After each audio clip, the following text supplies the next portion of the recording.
Welcome to my YouTube channel. Myself Dr. Manjurani, Assistant Professor, Faculty of Teacher Education from SMPG College Meerut. मैं आपके सामने एक बार फिर से एक नए वीडियो के साथ हाजिर हुई हूँ एक नए टॉपिक के ऊपर।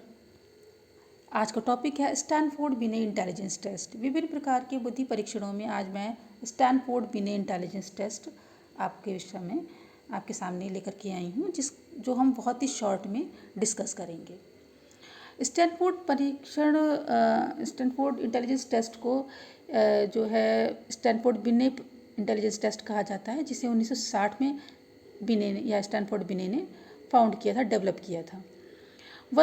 ये जो इंटेलिजेंस टेस्ट है वो एक वर्बल इंडिविजुअल इंटेलिजेंस टेस्ट है, अर्थात ये वर्बल भी है और इंडिविजुअल इंटेलिजेंस टेस्ट भी है। इसको भारत में जिन्होंने कन्वर्ट किया है वो है डॉक्टर एस के कुलश्रेष्ठ, और इसके माध्यम से व्यक्ति की सामान्य बुद्धि यानी कि जी फैक्टर का मापन किया जाता है। यह परीक्षण 2 से 18 वर्ष की आयु के युवकों या बच्चों के बुद्धि का मापन करने के लिए प्रयोग किया जाता है। इस परीक्षण में जो भी परीक्षण सामग्री है उसको 4 भागों में बांटा गया है। पहला परीक्षण माला, इसमें विभिन्न आयु स्तर पर दिए जाने वाले कुछ सब टेस्ट का प्रयोग किया गया है, और इन सब टेस्ट के आधार पर प्रत्येक सब टेस्ट में कुछ ना कुछ प्रश्न होते हैं जिनके उत्तर जो है संबंधित व्यक्ति को देने होते हैं। दूसरा है सहायक सामग्री।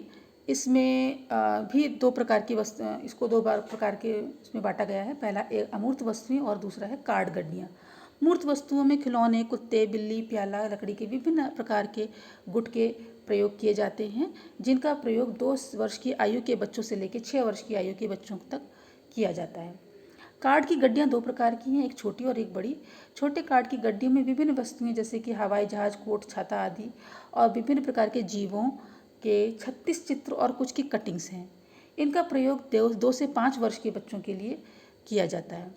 बड़े कार्ड की गड्डी में कुल 37 कार्ड हैं और कुछ अलग से दिए हुए चित्र हैं। इन कार्डों पर विभिन्न प्रकार के चित्र और भाषा संबंधी पद हैं, जिनका प्रयोग 3 वर्ष की आयु से लेकर 18 वर्ष की आयु के युवकों पर किया जाता है।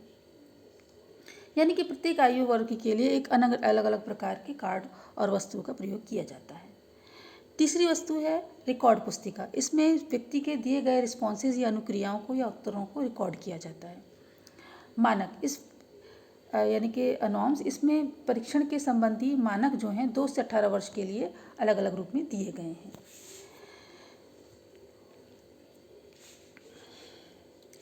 इस परीक्षण में कुल 124 पद हैं, जो कि 6 भागों में विभाजित हैं। पहले समूह में 2 से 4 वर्ष के 6 माह के बालकों के लिए 6 पद आइटम्स हैं, यानी कि कुल 36 पद हैं, और प्रत्येक पद का सही उत्तर देने पर व्यक्ति की मानसिक आयु में 1 माह का लाभ प्रदान किया जाता है। इस श्रेणी या समूह के सभी पदों का सही उत्तर देने से बच्चे की मानसिक आयु 36 माह जुड़ जाते हैं। ठीक इसी प्रकार से दूसरे समूह में 5 वर्ष से 14 वर्ष के बालकों के लिए प्रत्येक वर्ष के लिए 6 पद हैं और कुल 60 पद हैं। इसमें 1 पद का सही उत्तर देने पर बालक की मानसिक आयु में 2 माह का लाभ यानी कि क्रेडिट प्रदान किया जाता है।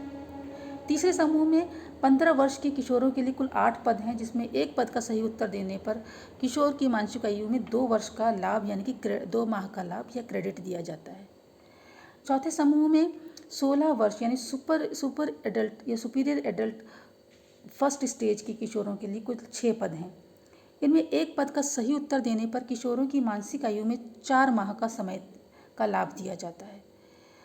5वें समूह में 17 वर्ष या सुपीरियर एडल्ट सेकेंड स्टेज के किशोरों के लिए कुल 6 पद का प्रयोग किया गया है, और प्रत्येक पद के सही उत्तर देने पर किशोरों की मानसिक आयु में लगभग 5 माह का लाभ दिया जाता है।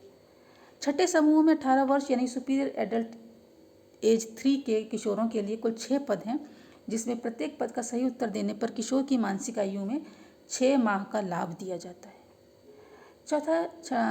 फिर है परीक्षण का प्रशासन।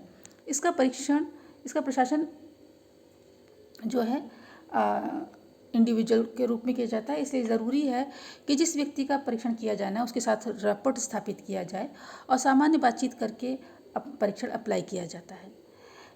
इसके पश्चात दिए गए निर्देशों के आधार पर परीक्षण के संबंधित प्रश्न उस व्यक्ति से पूछे जाते हैं और उसकी अनुक्रियाओं को रिकॉर्ड पुस्तिका में नोट किया जाता है। परीक्षा का फलांकन यानी कि स्कोरिंग। सभी उत्तरों के लिए एक निश्चित लाभ या क्रेडिट देकर प्रयोज्य की मानसिक आयु ज्ञात कर ली जाती है। आधार आयु यानी कि बेसल एज, कोई भी व्यक्ति जिसकी का परीक्षण होना है उसकी आयु के सभी प्रश्नों का या उससे नीचे की आयु के सभी प्रश्नों का सही उत्तर दे देता है तो वह उसकी आधार आयु मानी जाती है। सीमा आयु यानी कि सीलिंग एज, प्रयोग जिस आयु के पर एक भी प्रश्न का उत्तर नहीं दे पाता वह उसकी सीमा आयु मान ली जाती है। मानसिक आयु निकालने के लिए आधार आयु प्लस अर्जित आयु को जोड़ने पर मानसिक आयु बना ली जाती है। और बुद्धि लब्धि यानी कि इंटेलिजेंट क्वेश्चन का मापन करने के उपरांत दिए गए मैनुअल में निर्देशों के अनुसार उसकी बुद्धि लब्धि या इंटेलिजेंट क्वेश्चन ज्ञात कर ली जाती है और स्केल पर उसकी बुद्धि लब्धि किस क्षेत्र में आ रही है उसके आधार पर उसकी इंटेलिजेंस को निश्चित किया जाता है। आशा है कि मैंने बिना इतने कम समय में स्टैनफोर्ड बिनेट टेस्ट को समझाने में सफलता हासिल कर ली है और आपको समझ भी आ गया होगा। अपने अगले वीडियो आने तक मैं विदा लेती हूँ, तब तक के लिए धन्यवाद।